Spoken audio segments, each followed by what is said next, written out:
এক আইএসএফ এর সব নেতৃত্বরা, জেতা পঞ্চায়েত সদস্য থেকে শুরু করে পঞ্চায়েত সমিতির মেম্বাররা তৃণমূলে যোগদান করছে। গতদিনে যে আসমা বিবি আপনাদের পঞ্চায়েত সমিতির মেম্বার জেতা প্রার্থী হিসেবে যোগদান করছে, কি বলবেন? দেখুন, ব্যাপারটা হচ্ছে সবাই আর অন্যদের লড়াইয়ে হয়তো হারছে। কিছু মানুষকে ভুল বুঝিয়ে, কিছু মানুষকে লোভ দেখিয়ে, কিছু মানুষের নামে মিথ্যা মামলা দেব, জেলের মধ্যে রাখবো, এই ধরনের অনেককে ভয় দেখানো হচ্ছে। ভয় দেখিয়ে দল থেকে, আইএসএফ থেকে তৃণমূলে জয়েন করানোর চেষ্টা করছে।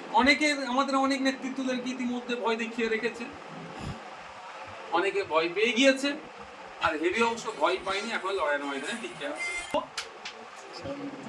যে মানুষের ভোট নিয়ে, মানুষের সাথে কেউ না প্রতারণা করে, মানুষের ভোট নিয়ে মানুষের সাথে কেউ না যে কমিটমেন্ট করেছিল সেটা না ব্রেক করে।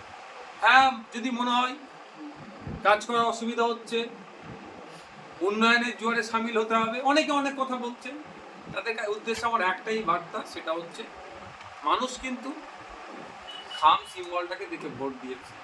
সুতরাং যে স্বচ্ছ রাজনীতির কথা যারা বলছেন এখন বর্তমানে, বা যে কথাই বলুন না কেন, তাদের কাজ হবে যে পদত্যাগ করে নতুন দলে সে অংশগ্রহণ করুন। অন্যথায় মানুষের ভোট নিয়ে, মানুষের সাথে যারা এই কাজটা করছেন, যে তাদের ভোটের মূল্যায়ন করছে না, আগামী দিনে মানুষই তাদেরকে মূল্যায়ন করবেন এবং কোন জায়গায় রাখবে সেটা মানুষ ডিসাইড করবে। একের পরে এক যদি এইখানে আপনাদের কর্মী সমর্থক নেতৃত্বরা চলে যায়, তাহলে তো আইএসএফ ভাঙড় থেকে মুছে যাবে। কোথায় 2021 সালে তো আমাদের একটা পঞ্চায়েতের মেম্বার ছিল না, সমিতির মেম্বার একটাও ছিল না, জেলা পরিষদের মেম্বার একটাও ছিল না, সেখানে 1,09,000 ভোট পেয়েছিলাম। এখন তো তাও অনেক হয়েছে। তো আপনি যেটা বলতে চাইছেন সেটা কিছুই হবে না। বাংলার মানুষের অন্তরে আইএসএফ নিতে গিয়েছে। তো কোনো একটা নির্বাচিত জনপ্রতিনিধি যদি বিভিন্ন ফলে যায়, তাতে আইএসএফ এর খুব ক্ষতি হয়ে যাবে, এরকম ব্যাপার না।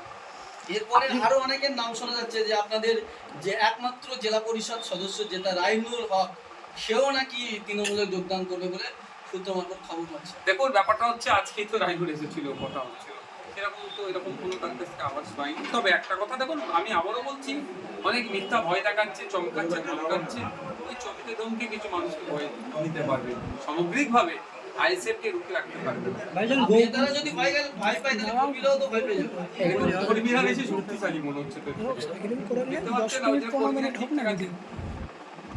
আপনি তো বলেছিলেন যে আপনাদের জেলা প্রার্থী যদি কখনো দল প্রত্যাগ করেন আপনার আইনি ব্যবস্থা নেবেন। অবশ্যই, সেটার তো প্রসিডিউর শুরু হচ্ছে।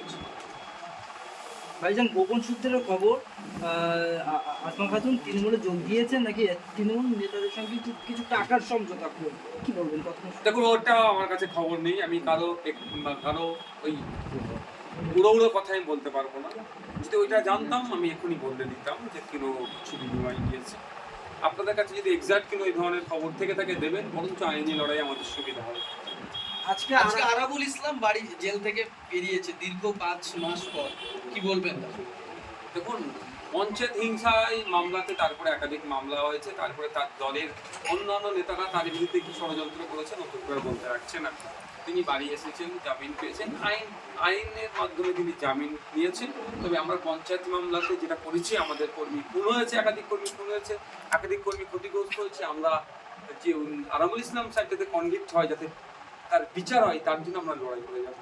উনি বর্তমান পঞ্চায়েত সমিতির সভাপতি, ওনার যে নামের ভোট ছিল, নামের ভোট তুলে দেওয়া হয়েছে। এমনকি পঞ্চায়েত সমিতি আরাবুল বিরোধীরা পঞ্চায়েত সমিতির ওনার ঘরে গিয়ে তারা মিটিং করছে। এমনকি তারা বলছেন যে আরাবুল ইসলাম হচ্ছে দুর্নীতিবাজের কোনো জায়গা।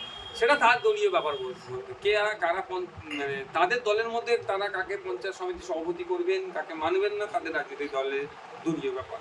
তবে এতটুকু আমি বলবো, এটা হচ্ছে ভাগ বাটোয়ারার লড়াই হচ্ছে তাদের মধ্যে।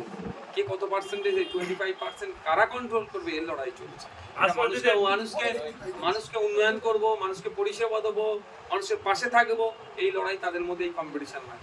জেল থেকে বেরিয়ে রীতিমতো আরাবুল ইসলাম তৃণমূল ভবনে গেছে, নেতৃত্বের সঙ্গে দেখা করেছে। তো তৃণমূল ভবনে যাবেন তোকে বিজেপি পার্টি অফিসে যাবেন নাকি? উনি তৃণমূলের নেতা, তৃণমূল অফিসে গিয়েছে, এটা তো স্বাভাবিক ব্যাপার, এটা কিছু চমকের ব্যাপার না।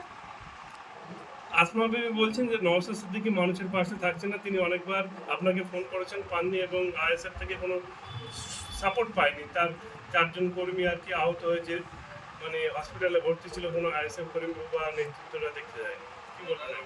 ব্যাপারটা হচ্ছে আমি আপনাদের বলি সব সময় ফিজিক্যালি যে উপস্থিত থাকতে হবে এরকম ব্যাপার নয়, তাদের পরিবারের লোকজনকে আর্থিক সহযোগিতা থেকে শুরু করে বিভিন্ন আইনি সহযোগিতা আমাদের দেওয়া হচ্ছে কি দেওয়া হচ্ছে না সেটা খোঁজ নিতে।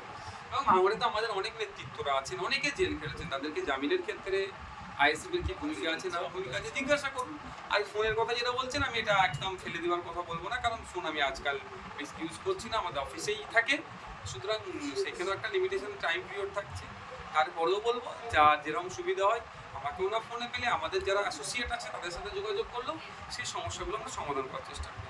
আসমা খাতুন বলছে যে ভাঙড়ের বিধায়ক ভাঙড়ে ঠিকমতো উপস্থিত হতে পারছে না, তাই ভাঙড়ের মানুষের শরীরে ঠিকঠাক পরিষেবা দিতে পারছে না।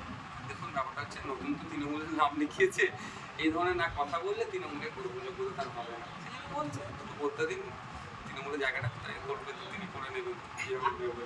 আইএসএফ এর স্যাম্বলে জিতলো, তাহলে আইনি পদক্ষেপ কি নিচ্ছেন? আপনি তো বারংবার বলেন আইনি কি পদক্ষেপ নেবো সেটা তো আর মিডিয়ায় বলা যায় না, লিগাল যে প্রসিডিওর আছে সেগুলো আমরা মেনটেন করি। উপনির্বাচনে কি আইনি ব্যবস্থা সেটা আমাদের লিগাল যে প্রসিডিওর আছে সেগুলো আমরা মেনটেন করি। উপনির্বাচনে কি প্রার্থী না, এই 4টে উপনির্বাচন আমরা দিচ্ছি না, পরে যেটা আছে যেগুলো আছে আরো 6টা মতো আছে সেগুলো আমরা করব। কোথাও কি বাংলাদেশ সমর্থন করছেন? না, কোনো সমর্থনের প্রশ্ন আসছে না বা কোনো বিরোধিতার প্রশ্ন আসছে না, আমরা প্রার্থী দিচ্ছি না, কন্টেস্ট করছি না 4টে উপনির্বাচন। পরের গুলো করবেন বলে আশা করছি। সে অবশ্যই জানতে পারবো।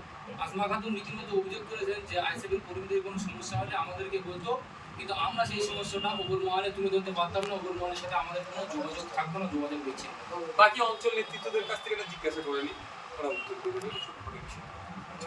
ভাইজান আমরা যেভাবে খবর পাচ্ছিলাম আবারুল সাহেব নাকি আইএসএফ এর অভিযোগ করছেন। না, এই ধরুন আমি আপনাদের বলি নেওয়ার প্রশ্নই আসছে না, যোগদান থেকে বড় কথা নেওয়ার প্রশ্নই আসছে না।